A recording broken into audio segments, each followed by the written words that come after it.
Shalom, selamat pagi Bapak yang berkasih Tuhan. Mari kita sebelum memulai hari kita persiapkan hati kita. Kita datang ke hadirat Tuhan mengucap syukur. Mari kita berdoa. Bapak terima kasih untuk penyertaan-Mu Tuhan. Sepanjang malam Kau terus ada bagi setiap kami Tuhan. Hingga hari ini kami boleh bangun Tuhan. Adalah sebuah kesempatan bagi kami Tuhan. Untuk menjadi lebih baik semakin indah di mata-Mu Tuhan. Menjadi berkat dimanapun kami berada dan kami mau Tuhan pakai hari ini untuk mengingat kebaikan-Mu Tuhan dalam hidup kami. Terima kasih Tuhan. Kiranya apapun langkah yang kami ambil hari ini, kami boleh berjalan bersama-Mu Tuhan. Karena jalan-Mu Tuhan, kami percaya ada rancangan yang indah ketika kami mau berjalan bersama-Mu Tuhan. Terima kasih Tuhan, kami mau terus percaya, terus membawa hidup kami Tuhan menjadi berkat dimanapun kami berada hari ini Tuhan. Di dalam nama Tuhan Yesus kami telah berdoa dan mengucap syukur. Amin. Sungguh tak terselami jalan-Mu Tuhan. Terima kasih Tuhan untuk karya-Mu yang indah dalam hidup kami. Haleluya. Mari kita angkat pujian ini. Jalan-Mu tak terselami. Jalan-Mu tak terselami. Oleh setiap hati kami. Namun satu hal ku percaya, ada rencana yang indah, ada rencana yang indah, tiada terduga, tiada terduga kasih-Mu. Heran dan besar bagiku arti kehadiran-Mu selalu nyata dalam hidupku, nyata di dalam hidupku.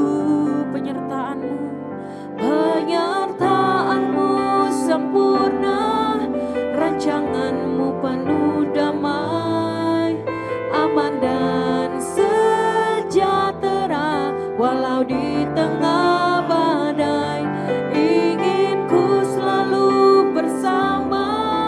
Rasakan keindahan arti kehadiran-Mu Tuhan. Penyertaan-Mu sempurna, rancangan-Mu penuh damai, aman dan sejahtera walau di tengah badai. Ingin ku selalu rasakan keindahan arti kehadiran-Mu Tuhan. Sekali lagi kita angkat pujian ini, betapa indah Tuhan. Jalan-Mu tak terselami oleh setiap hati kami, oleh setiap hati kami. Namun satu hal ku percaya, ada rencana yang indah, tiada terduga kasih-Mu Tuhan, tiada terduga kasih-Mu. Heran dan besar bagiku arti kehadiran-Mu selalu nyata di dalam hidupku. Penyertaan-Mu sempurna, rancangan-Mu penuh damai.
tengah badai, ingin ku selalu bersama, rasakan keindahan arti kehadiran-Mu Tuhan, arti kehadiran-Mu Tuhan, arti kehadiran-Mu Tuhan. Oh, terima kasih Tuhan. Mari Bapak Ibu nikmati hadirat Tuhan. Sembah Dia, angkat pujian syukur. Terima kasih Tuhan. Oh, kami bersyukur. Hanya Kau yang layak, Kau yang layak disembah. Terima kasih Tuhan, bersamamu, bersamamu Bapa, kami lewati, bersamamu Tuhan, kami bersyukur. Terima kasih Tuhan, Kau ada di sana Tuhan. Ketika kami dalam kelemahan kami, dalam kesedihan kami, Kau ada di sana Tuhan. Bersamamu Tuhan kami lewati lembah kekelaman. Kami mau belajar tetap percaya. Kami mau belajar tetap setia Tuhan. Seberapapun berat, apapun yang kami alami, kami tahu Roh-Mu Tuhan, Roh-Mu yang hidup yang memberikan kekuatan bagi kami. Terima kasih Tuhan Yesus. Mari Bapak Ibu saya berikan waktu pribadi bagi setiap kita untuk berdoa kepada Tuhan. Mari kita berdoa.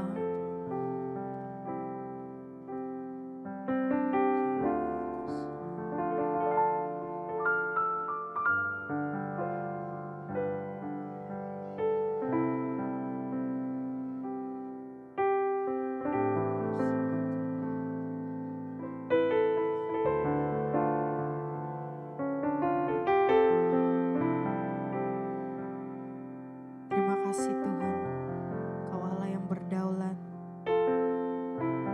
dalam hidup setiap kami Tuhan. Terima kasih untuk karya-Mu yang begitu indah. Kami mau buka hati setiap kami Tuhan, untuk Kau terus bisa berkarya dalam hidup kami. Sehingga apapun yang kami lakukan, kami boleh memancarkan kasih-Mu Tuhan. Terima kasih Tuhan, biarlah Roh-Mu yang hidup, yang memenuhi hidup kami. Kita angkat pujian ini. Roh-Mu yang hidup penuhiku, mengalir dalamku.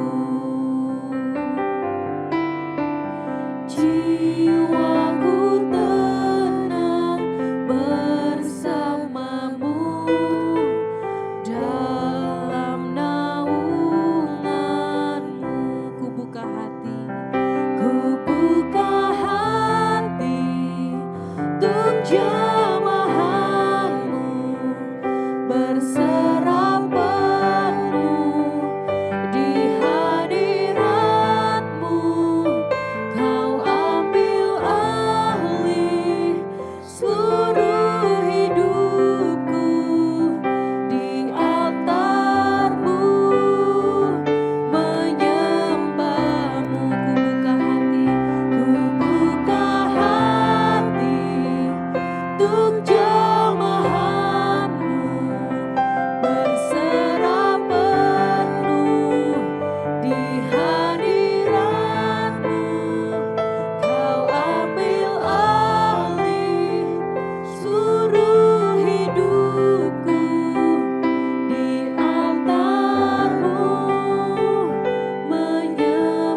Selamat pagi Bapak Ibu Saudara sekalian.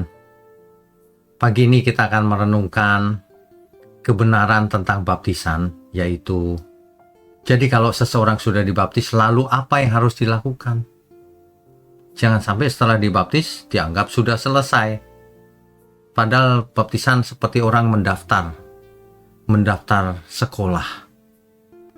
Baru daftar, belum wisuda. Ya, ini harus dimengerti agar setiap kita jangan berhenti setelah dibaptis. Itu kegagalan total itu namanya. Sebelum mulai sudah gagal. Mari kita tundukkan kepala lebih dahulu. Bapa di surga, kami sangat mengucap syukur pagi hari ini. Kami mau dengar firman-Mu. Biarlah Tuhan terus yang pakai mulut hamba-Mu ini untuk mengabarkan kebenaran. Terima kasih, hanya dalam nama Tuhan Yesus kami berdoa. Amin. Ya, Bapak Ibu Saudara sekalian, sekali lagi, artinya setelah dibaptis itu justru ada tugas besar, ada kewajiban besar di hadapan kita. Bukan malah sudah menganggap selesai. Ya. 2 Korintus pasal 5 ayat 17, Saudara. Jadi siapa yang ada di dalam Kristus, ia adalah ciptaan baru. Yang lama sudah berlalu, sesungguhnya yang baru sudah datang. Ini adalah jadi bukti baptisan yang benar itu bukan sertifikat baptisan. Bukti baptisan yang benar itu adalah hidup yang sudah berubah, yang sudah menampilkan manusia baru. Ya. Jadi ilustrasinya gini, Saudara. Cincin nikah itu tidak membuat seseorang menjadi suami atau istri yang baik. Itu hanya cincin yang dikenakan sebagai awal komitmen bahwa mulai sekarang kau adalah pasangan hidupku, satu-satunya istri atau suamiku. Ya. Yang membuat suami istri ini setia sampai selamanya kan bukan sudah mengenakan cincin itu. Itu hanya lambang tanda bahwa cinta seseorang diikat oleh cincin itu. Ya, demikian juga baptisan. Air baptisan itu tidak menyelamatkan. Yang menyelamatkan adalah Tuhan Yesus. Ya, namun baptisan menjadi tanda lahiriah bahwa seseorang sudah menjadi milik Kristus. Jadi ibaratnya kalau secara hukum, secara legal sudah menjadi milik Kristus. Tetapi secara de facto, faktanya, apakah benar sudah jadi milik Tuhan Yesus? Nah ini saudara, itu sebabnya baptisan itu bukan jaminan keselamatan, tapi juga bukan ritual kosong. Dicatat ya saudara, baptisan itu yang pertama adalah perintah Tuhan Yesus sendiri. Yang kedua adalah ketaatan, tindakan ketaatan orang yang percaya kepada Tuhan Yesus itu tindakannya mau dibaptis. Dan yang ketiga, baptisan itu sebenarnya adalah pengakuan iman secara terbuka. Orang-orang melihat bahwa orang yang dibaptis itu mengaku dirinya percaya kepada Tuhan Yesus. Itu pengakuan iman dalam bentuk tindakan secara terbuka, siapapun boleh lihat. Ya. Yang keempat, baptisan itu adalah lambang kematian, kemudian penguburan, dan kebangkitan bersama Tuhan Yesus. Itu. Dan yang kelima, kesaksian bahwa hidup lama telah ditinggalkan, hidup baru telah mulai. Gitu, saudara. Jadi, kita sekarang harus sesadar-sadarnya bahwa sejak kita dibaptis dulu itu, kita belum melakukan bagian kita secara sempurna. Kita masih ada di tengah-tengah proses. Proses untuk menjadi manusia baru. Untuk mematikan manusia lama. Kita semua tahu bahwa mematikan manusia lama itu tidak mudah dan butuh waktu lama. Begitu juga dengan melahirkan manusia baru itu butuh waktu, butuh proses, lama juga. Artinya selama kita hidup ini sebenarnya adalah proses baptisan itu. Yaitu meninggalkan manusia lama untuk menjadi manusia baru. Begitu saudara. Ya. Jadi pengertian kita menjadi lengkap. Sebenarnya aku setelah dibaptis air, aku harus masuk ke dalam baptisan Roh Kudus. Artinya aku harus tenggelam dalam pimpinan Roh Kudus seumur hidupku. Nah, itu baptisan Roh Kudus. Dan aku harus sadar bahwa mengikut Tuhan Yesus itu ada resikonya. Ada harga yang harus dibayar, ada resiko. Itulah baptisan api. Bahwa setiap orang yang mengikut Tuhan Yesus pasti ada salibnya yang harus dipikulnya. Pasti ada penderitaan yang menyertainya. Entah itu penderitaan secara fisik atau penderitaan secara batiniah atau rohania. Nah, itu wajar, saudara. Makanya kalau ada ajaran yang mengajarkan bahwa ikut Tuhan Yesus itu gampang, mudah, hidup jadi makin mudah, itu pasti ajaran yang salah. Ajaran sebenarnya di Alkitab itu, kalau engkau ikut Yesus, engkau akan menderita. Makanya kita itu diibaratkan seperti domba yang diutus di tengah-tengah serigala. Bahaya, saudara. Ya, dunia ini prinsipnya bertentangan dengan kebenaran. Yang penting aku menang, yang penting aku untung, yang lain rugi atau mengalami kerugian, bodoh amat gitu. Nah, ini prinsip-prinsip dunia ini. Sedangkan prinsip kerajaan surga tidak demikian. Kita harus mematikan manusia lama kita yang seperti itu, yang jahat itu. Dan harus melahirkan manusia yang baru di dalam Tuhan Yesus. Nah, ini yang proses terakhir dalam hidup ini. Itulah sebabnya seseorang yang tidak mau ditegur, yang mengeraskan hati, yang menolak Roh Kudus, karya Roh Kudus, ia tidak mungkin selamat lagi. Karena orang yang tidak bisa berubah pasti tidak selamat. Ya, sebab seperti baptisan tadi, kita masuk ke dalam proses pimpinan Roh Kudus seumur hidup kita. Untuk apa? Untuk mematikan manusia lama kita dan menjadi manusia baru, yaitu anak-anak Allah. Begitu, saudara. Ya, jadi mulai sekarang kita harus menghayati bagaimana kita hidup. Dimanapun kita berada, kapanpun kita ada, dalam segala hal, apapun itu, saudara. Kita harus melakukan semuanya ini. Kita harus hidup dalam semuanya ini untuk memuliakan Tuhan. Untuk dalam rangka menjadi manusia baru. Dalam rangka mematikan manusia lama kita. Itu fokusnya mulai sekarang. Ya. Oleh sebab itu jangan buang-buang waktu untuk kegiatan-kegiatan yang tidak penting. Ciptakan kegiatan baru yang bisa mendorong kita menjadi manusia baru. Yang bisa mematikan manusia lama kita. Itu saja. Yang lain bukan prioritas. Prioritas utama kita itu hidup. Mari kita tundukkan kepala. Bapa, terima kasih untuk berkat di pagi hari ini. Kami semua menjadi mengerti bahwa kami harus melakukan bagian kami. Bahwa kami sebenarnya sedang diproses Tuhan untuk mematikan manusia lama dan melahirkan manusia baru di dalam Kristus. Terima kasih Tuhan, dengan keberadaan GMM Gereja Mula-Mula, kami juga mengucap syukur untuk seluruh pelayan Tuhan di GMM. Kami juga mengucap syukur untuk seluruh jemaat Tuhan, khususnya tangan-tangan yang mendukung pekerjaan-Mu ini Tuhan.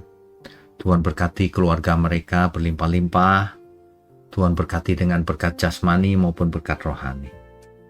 Terima kasih Tuhan, jadikan kami semua keluarga di dalam Tuhan. Hanya di dalam nama Tuhan Yesus kami berdoa dan mengucap syukur. Haleluya. Amin.